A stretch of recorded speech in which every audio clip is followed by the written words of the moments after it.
Employment Communication Responsibility, Chapter 9. This is a chapter that's very important for all managers because it's a chapter that you must know. You can very easily get into trouble if you don't know the very common EEOC guidelines and such that are presented in this chapter. Hopefully, after reading this chapter, you'll be able to interview and hire and fire people with a little bit more knowledge.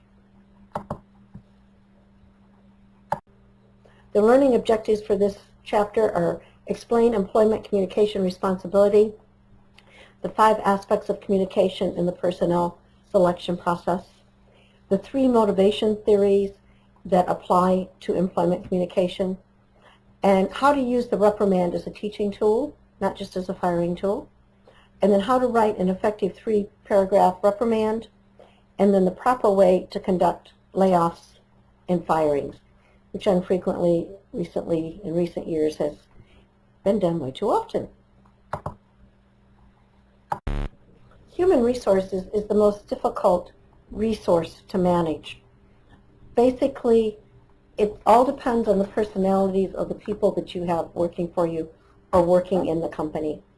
The types of management theory that they follow, be it X, Y, Z.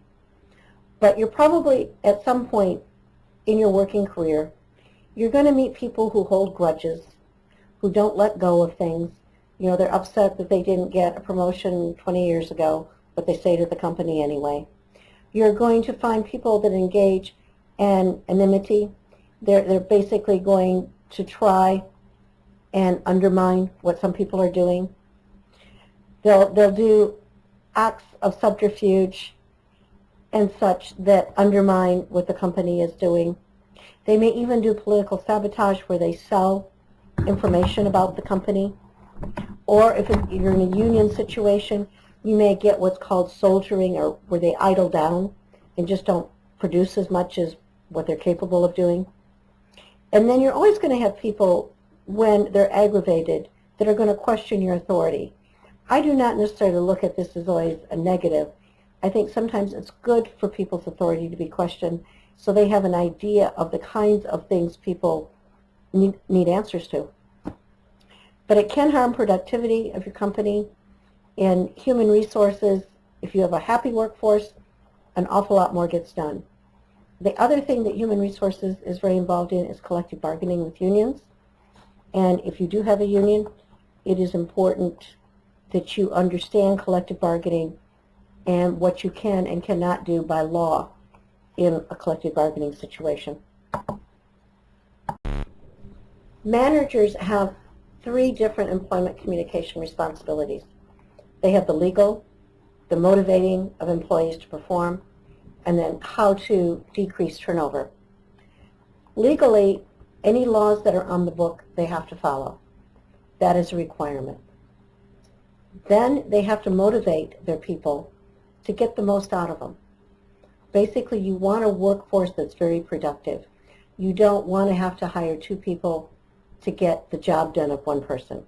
So you need people to perform at a level of expectation. And you want them to be happy while they're doing that. And that's also your responsibility to keep them happy. And you want to reduce your turnover, because retraining people is a very expensive endeavor. Just having to go through the search process and hiring and having 1 person go and another person come in. It's a very expensive and basically hurts productivity while all of this is going on. Personnel selection history. One of the things you want to make sure of is that you have people who are formally trained in the hiring of personnel. Don't assume people coming right out of college know how to do this.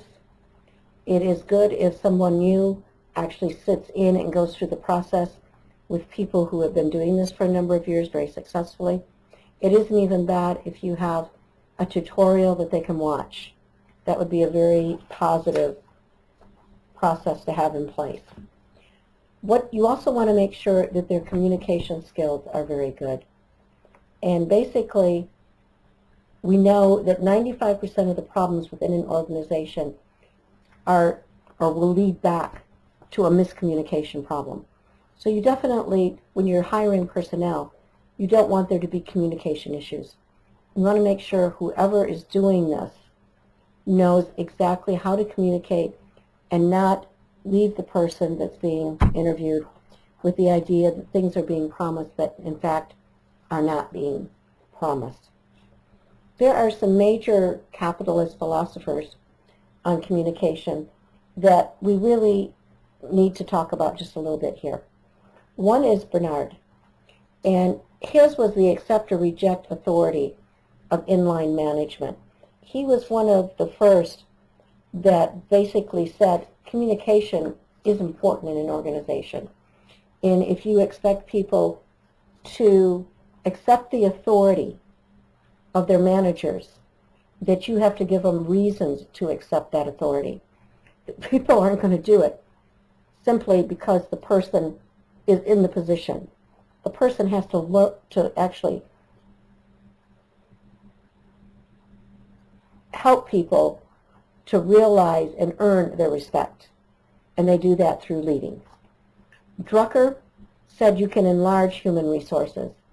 Basically, one of the things he's arguing here is that it's a two-way communication, and the more you have communications between managers and subordinates, and the more they work out problems, that you're actually going to get more productivity out of these people than you would have otherwise. Blake and Mouton came up with a managerial grid, which is a way of basically looking at communication as it pertains to a manager's style. And they had a 9-1 who would be a manager with a high concern for production and a low concern for people. And then on the other hand, a 1-9 would be low functional concern for production and very high concern for people. What you need is someone who can balance those two. You want them concerned for the people, but you also want them concerned for production. And it is a balancing act. It's not easy to maintain that. And then Simon talked about administrative decision making. And he understood that communication is inseparable from the decision making functions and the organization as a whole.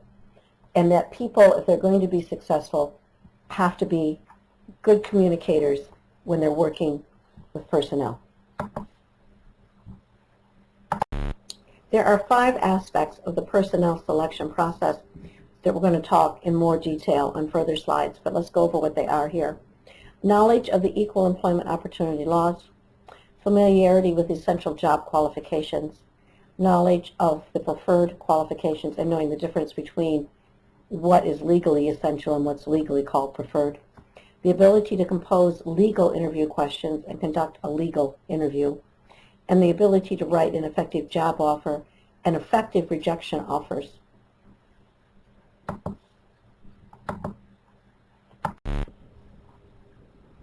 The Equal Employment Opportunity Laws, we're going to start with Title VII of the Civil Rights Act of 1964.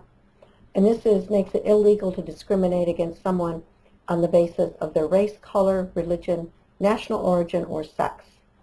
And the law makes it illegal to retaliate against any of these people because they might file a claim against you. The Equal Pay Act of 1963 says that for equal work, men and women must be paid the same. And sometimes this doesn't work well because women, we simply don't negotiate very well to begin with. So part of it is we've got to become better negotiators as women. Title I of the Americans with Disabilities Act of 1990, the ADA laws, make it illegal to discriminate against a qualified person with a disability. Basically, any kind of physical or mental limitations, if they don't have anything to do with the job or performance of the job, the company is supposed to hire these people and help them make a living. Sections 501 and 505 of the Rehabilitation Act. Basically, if a person needs to have physical or mental therapies, you are supposed to, as a company, help them to get this help so they can continue with their jobs. The Pregnancy Discrimination Act makes it illegal to in any way discriminate against a woman because of her pregnancy or any condition associated with that pregnancy. The Age Discrimination in Employment Act of 1967 makes it illegal to discriminate against anyone because of their age if they're 40 or over. Sections 102 and 103 of the Civil Rights Act of 1991 have to do with ADA and basically people who have disabilities.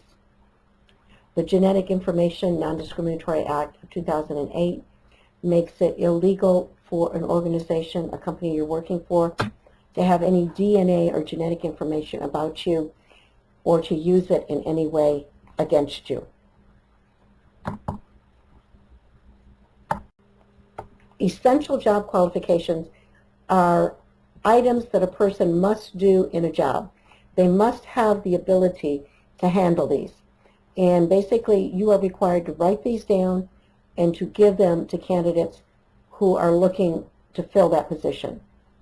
The law requires you can only select people to interview who possess all of the necessary qualifications listed in the advertised position.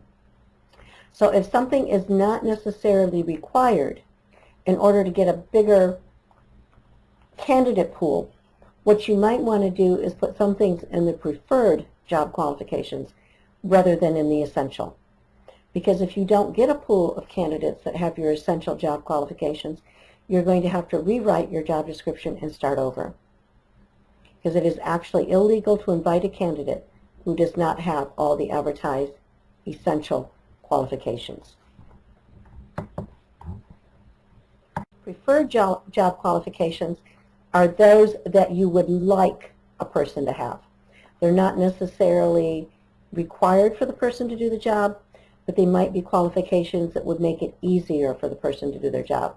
It may be easier to have somebody, if they're going to be at a computer all day, who is a touch typist and can type 50 words a minute. But it might not be necessary in order for them to do their job, depending on just what kind of typing they're going to be doing. It's information that might be helpful to a search committee in deciding exactly which candidate is best. If you get 3 or 4 candidates that meet all of the essential requirements, then you could go to your preferred job qualifications and say, okay, this person is better here than this one is. And so you'll end up hiring them, the person finally, because of their preferred job qualifications, because you have a number of people who actually have all the essential requirements that are needed. It is very important that all people who are interviewing know what you legally can ask and not ask of candidates. It's best if you prepare questions ahead of time so that the same information is collected about each applicant. And it's a good idea to take notes. And then you can make a spreadsheet to compare the different individuals. One of the things you need to do is provide information about the company. And while you're doing that and you and the applicant are talking, you need to check for personal chemistry. And if you think the candidate is a good fit for the organizational culture. And the interviewee should be doing the same thing. They basically should be looking and gathering information about what does this company really stand for? Does it have the same moral and ethical standards I do? Do I like the way people dress? Do I want to dress that way? You need to make sure you fit. All EEOC guidelines must be followed. It is not optional. Correspondence with both the candidate that you hire and the candidates that you reject should be done. A rejection letter is very simple. You do not want to give them information that they maybe could come back on and say, well, I did have that. So something that always says, you know, we found somebody, thank you for interviewing, and we have found somebody whose qualifications are perfect for the position. That's about all you need to say. You don't need to give any reason why you didn't hire them. And there's samples of both a rejection and an offer letter in your book.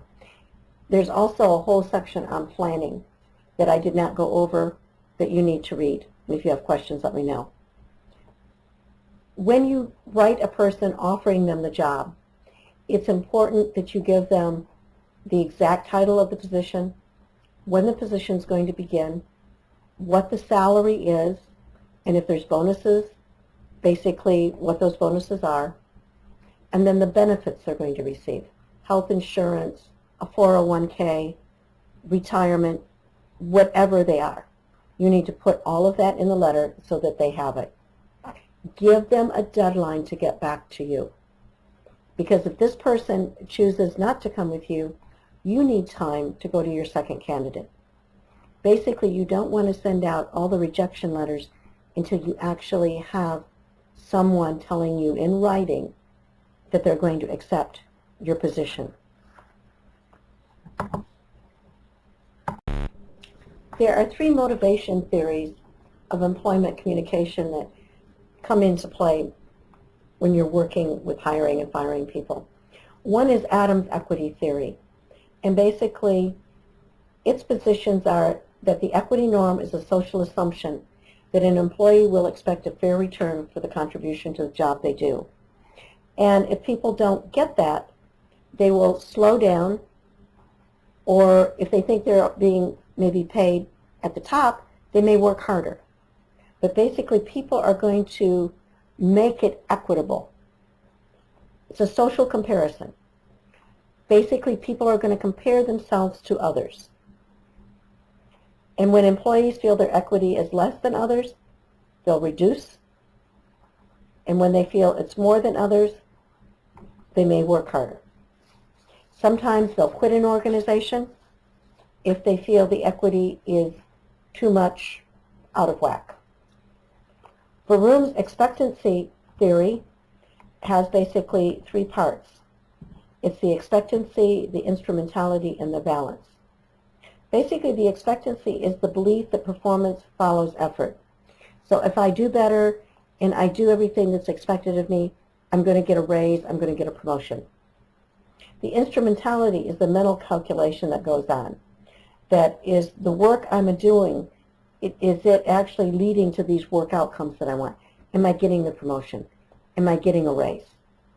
And again, if that doesn't happen, then the value that the individual places on this outcome comes into play, and they're going to go back to Adam's equity theory, and they're going to reduce the amount of work they're doing if they don't feel there is equity in this. Bell's rule of thumb model basically says that managerial should focus 95% on rewarding behavior that is positive and only 5% on punishing behavior, because people react much more to positive reinforcement than they do negative reinforcement. And if this works with people, then it's a great theory. However, if you get somebody that interprets this as weak, then this is not going to work.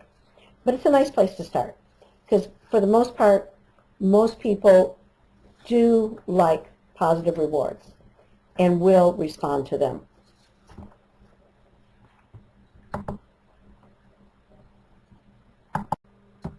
Using the reprimand as a teaching tool. And this is where we kind of get into that positive-negative thing.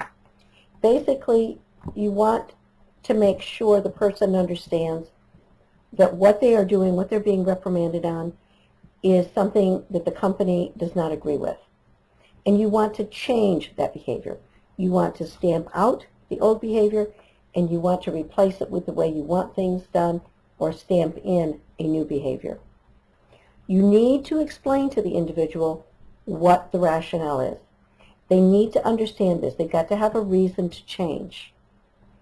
And you've got to have a way or a result, a remedy, if they don't change. If they're not interested in making the decision, you need to get rid of them. However, you need to give them an opportunity first to change. And it's always good to put this in writing. You want to put the incident itself that led to this. You want to put the rationale behind it and what has to happen in order for this not to become a firing. Layoffs and firings are something that most managers at some point will have to do or live through. Neither are pleasant, Generally, you're getting rid of good people, and particularly in layoffs, this is the case, and it's simply because the company can no longer afford to keep a full staff that they have to get rid of people. Quite often, this is done by the last person in is the first person out. Sometimes it's done by the degree to which their position is necessary to the operation of the firm. You need to be honest with people when there's going to be layoffs. You need to let everyone know ahead of time.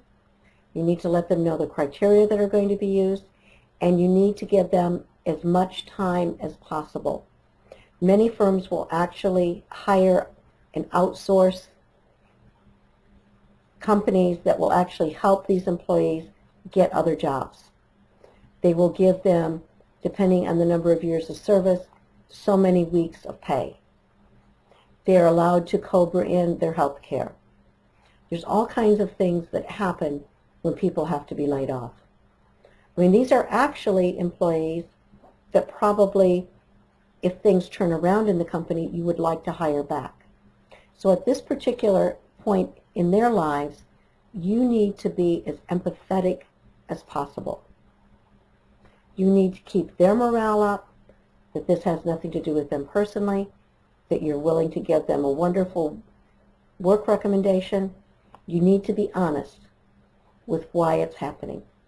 And it needs to be done face to face. This is not a time to use any technology that is out there. None of it is credible. None of it should be used. Firing someone could be a little different. It could be that you've gone through reprimands, you've tried to change behavior, and nothing is happening. It's generally going to be very unpleasant for both sides, but it needs to be fair. Make sure you're following all employment law. This is where you need to have your human resource people and probably your legal counsel available to answer questions to make sure you're doing it properly. Also, it needs to be done face-to-face. This is another time you do not use technology. You may, in a firing situation, wish to pack up and escort the person out of the building, particularly if you're afraid there's going to be some kind of retaliation. This is not unusual. In firings, you probably will not find multiple weeks. You probably will not offer to give them a good recommendation. It's a lot different situation than a layoff. While both are unpleasant, in one case you might like to hire the person back later on. In the other case, you don't want them.